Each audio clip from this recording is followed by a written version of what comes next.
Dito po tayo ngayon sa bahay ni Kuya Ed para alamin ang kanyang karanasan sa pagtatanim ng palay. Ang araw, Kuya Ed, anong mga pangunahing hamon na kinakaharap ninyo sa pagtatanim ng palay? Unang-una, syempre, yung unang kalaban natin sa pagtatanim ng palay is syempre yung panahon natin. Kasi hindi naman natin kontrolado yung panahon. So, isa na rin dyan yung mga peste sa palayan. Gaya ng daga, mga ibon, kasi hindi naman natin pipilin. At yun lang. Inang binhi ang karaniwang ginagamit ninyo at bakit? Sa katunayan, marami na rin naman ako nasubukan na iba't ibang uri ng ng binhi ng palay. Pero yung nag-stand out sa akin is yung triple dose talaga.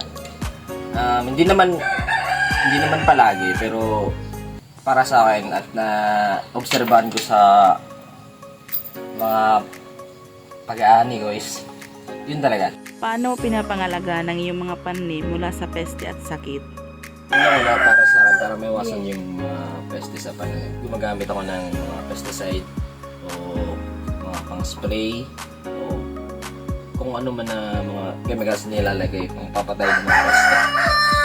Yun yung pinakauna na ginagamit ko para mawala yung peste sa mga palay. Ang mga makabagong teknolohiya o pamamaraan ang ginagamit ninyo sa inyong pagsasaka? Sa akin naman, ang ginagamit ko sa pamamaraan ng pagsasaka is hindi naman masyado makabago.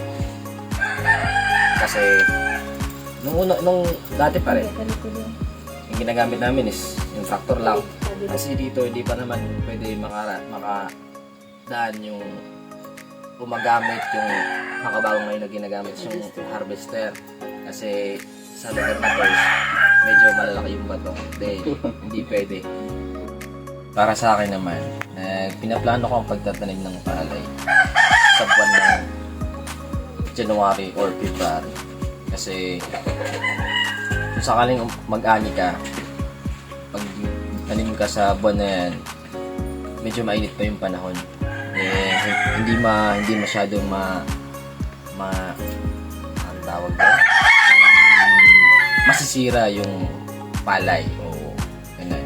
At tapos sa May or June naman, maganda pa rin yung taniman ng palay kasi medyo mainit pa yung panahon.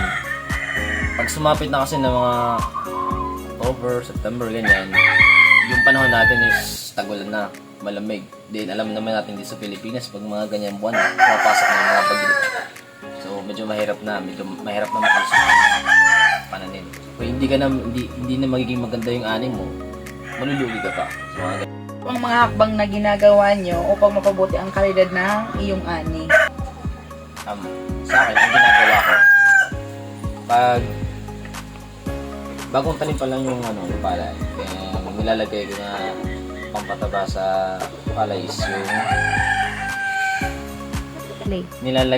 pinaghahalo ko yung ammonium tsaka yung impit para sa bagong tanim pa lang ng palayan. Then pag medyo malaki na yung palay, ginagawa ko naman, nilalagay ko siya ng pataba ng ammonium tapos urea. Yung pinaghahalo ko yung dalawa na yun. At pag malapit naman umungo yung palay, ang ginagawa ko naman dyan is ini-sprayan ko siya ng pesticide. At inahaluan ko siya ng crop giant. So, paano naman po nakaka-apekto ang klima at panahon sa inyong mga pagtatanim? Malaki yung epekto ng klima sa pagtatanim ng palay. Kahit sa anong klaseng pagtatanim naman, kahit anong klaseng tanim naman. Kasi, halimbawa na lang, kung mainit, tag-init. So, ang tendency kasi niyan, yung tubig natin natutuyo, di ba? So, medyo mahirapan yung palayan natin yan, lalo pag walang tubig. Then, pag tag-ulan naman, Ang problema naman natin dyan is bumabaha. Lalo kung sunod-sunod lang yung ulan. Siyempre, masisira na yung ano natin, yung tanim natin na palay. At lalo na yung hindi natin nasana sama ng panahon. Pag may dumaan na hindi natin nasana sama ng panahon, doon talaga nalulugi yung mga magsasaka, kagaya namin. At hindi makakabalik yung puhunan at yung pagod, siyempre. Ano naman po ang paraan ng pag-aani na ginagamit ninyo at bakit ito ang napili mo? Unang-una, dahil hindi pa naman makapasok dito yung harvester at hindi pa ako gumagamit ng ganong klase na pag-harvest. Ang kasalukuyan, ang kadalas kong ginagamit na, actually wala man ako masyadong ginagamit na, naghahanap ako ng manggagapas. Kasi yun yung pinaka ano dito, mas popular na pag-aani ng palay. Kasi hindi pa naman dito ginagamit yung harvester kasi mahirap, mapatok sa lugar na ito. Naghanap ako ng manggagapas, tapos aarkila ako ng tracer para ani.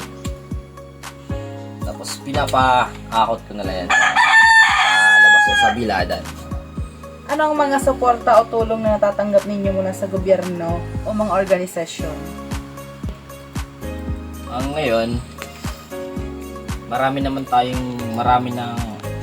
matatanggap sa gobyerno, galing sa gobyerno. Kasi yung mga dati, wala pang mga ganyan.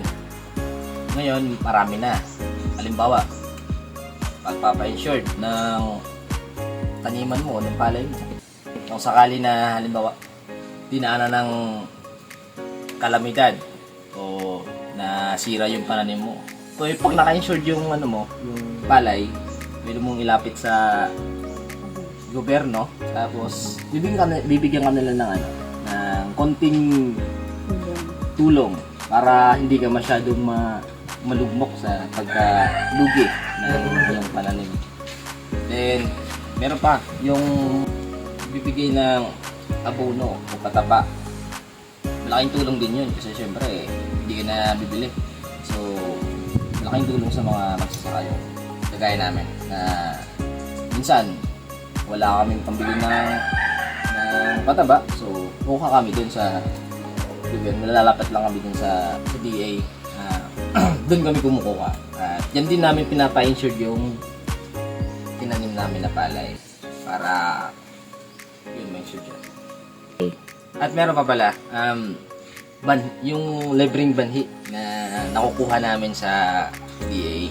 Maganda rin yung kasi minsan pag wala kang maisip na banhi, meron silang bibigay sa'yo. O hindi naman talagang ibibigay, talagang nakalan lang para sa'yo. Lalo pag naka-record na yung pangalan mo dun sa kanila.